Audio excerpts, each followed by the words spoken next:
ვალდებულება არის ორივე მხრიდან. მაგრამ ამ შემთხვევაში მასწავლებელზე არის თითქმის 80% ურთიერთობა დამოკიდებული. იმიტომ რომ როდესაც ბავშვი მასწავლებლისგან გრძნობს, რომ ის ცემს მას პატივს, შესაბამისად იგივე დამოკიდებულება უჩნდება მოსწავლეს. კლასში, როდესაც თქვათ არსებობენ ბავშვების კატეგორია, რომლებიც სწავლობენ, ნაკლებად სწავლობენ, ან საერთოდ არ სწავლობენ. მაგრამ შემოდის მასწავლებელი, შენ ოროსანი ხარ, მორჩა, რაც არ უნდა გააკეთოს, აღარ დაუწერენ იმას მაღალ ქულას, რაც არ უნდა ისწავლოს და ამ ბავშვს ჩააქნეული აქვს ყველაფერზე ხელი. შეიძლება ბავშვი ყოფილიყოს ღირსი, რომ მის შენიშვნა და შეიძლება რაღაცა უსდელოდ მოქცეულიყო, მაგრამ მე მაგალითად რაღაცაზე მქონია შემთხვევა, რაღაც არასწორად მოქცეულიყო, მაგრამ კლასში მითხრა მასწავლებელმა ბავშვების წინაშე და მით უმეტეს თან გოგოსთვის რაღაცა ცოტა თან ფიქრობ, რომ პასუხისმგებლობა აუცილებელია ორივე მხრიდან, როგორც ბავშვის მხრიდან, ასევე მასწავლებლის მხრიდანაც. და მასწავლებლებმა არ უნდა ამოერჩიონ ბავშვები, მათთვის ყველა უნდა იყოს ერთნაირ სიმაღლეზე უნდა იდგეს და არ უნდა დაანახონ მოსწავლეებს, რომ მე ის უფრო მეტად მიყვარს, იმიტომ რომ ის კარგად სწავლობს და შენ ვინ ხარ? ამიტომ თუ მასწავლებლები მithumetes მთელი კლასის წინაშე არ დაამცირებენ ბავშვებს და ოროსანს და უცოდინარს არ უწოდებენ, მგონი კარგი იქნება. როდესაც მასწავლებლისგან გრძნობს სითბოს, სიყვარულს, სხვა დამოკიდებულებას, თუნდაც ესეთი ბავშვები, რომლებსაც აკლიათ, ფიქრობ, რომ ყველაფერს გააკეთებენ იმისთვის, რომ შეიძლება არ გაინტერესებდეს ფიზიკა ან ქიმია, მაგრამ იმიტომ ისწავლო, რომ იმ მასწავლებელს ცემ პატივს, იმის საგანს ცემ პატივს. კარგი მასწავლებელი როცა მასწავლებს მათემატიკა მიყვარდეს და შეიძლება საერთოდ არ მეხერხებოდეს, მაგრამ იმიტომ რომ მასწავლებელი მიყვარს, შევეცადო მაინც რომ გავიგო და იმ რო ეცდები, შეიძლება უფრო გაიგო და შეიძლება მეორე წუთს გამოგეცვალოს და მათემატიკა საერთოდ აღარ მიხვდეთ და ქართულსაც იგივეა აბსოლუტურად ყველა საგანს და ყველაფერს შემეცვით.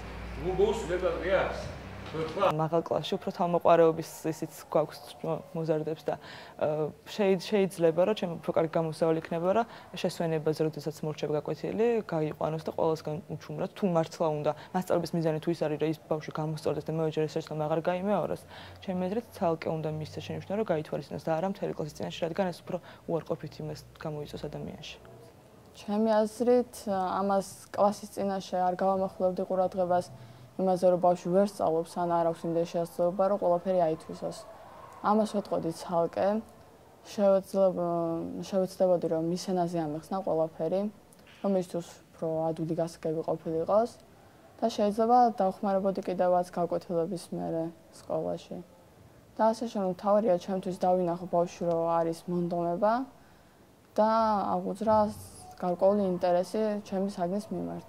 უნდა იყოს გაგება, ურთიერთპატივისცემა. როდესაც მასწავლებელი დადებითად არის განწყობილი, ბავშვიც ხვდება, რომ მასწავლებელს კარგი უნდა და ერთმანეთის გაგება იწყება. თუ არ მოგწონს საგანი, უბრალოდ შეგიძლია მასწავლებლის პატივისცემის გამო ისწავლო. მასწავლიდა ერთი მათემატიკის მასწავლებელი იყო, გია ბარელა ლექტორი. მის გაკვეთილზე არავინ ხმას არ იღებდა, მაგრამ მათ არ ქონიათ შიში. მათ ქონათ პატივისცემდნენ მასწავლებელს იმდენად რომ ვერ ბედავდნენ ხმის ამოღებას, ზედმეტ ლაპარაკს, ცუდად მოქცევას. ასევე სწავლობდნენ ძალიან კარგად. მიუხედავად იმისა, სხვა გაკვეთილზე ეს ბავშვები ძალიან ცელქობდნენ.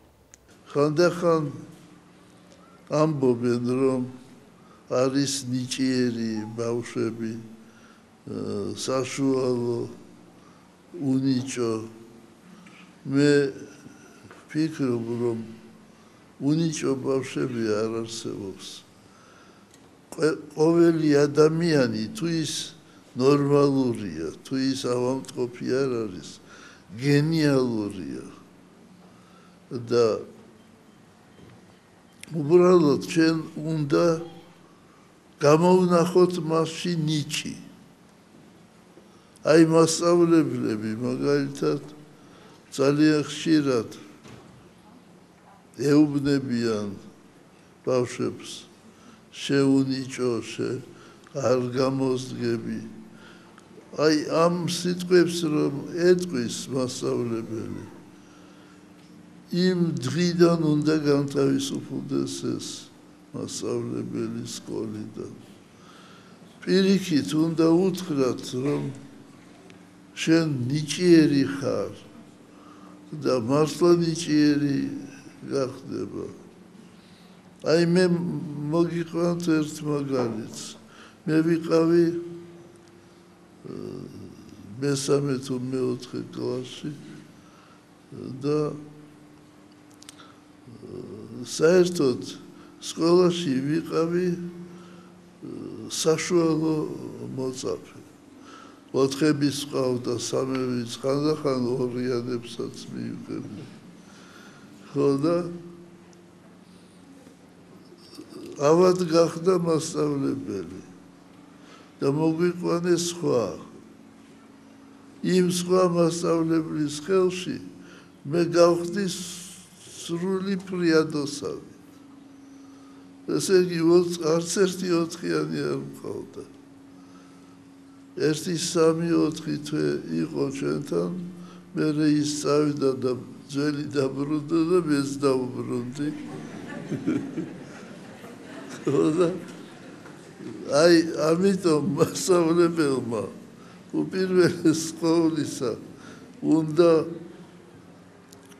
შეაყვაროს თავისი თავი.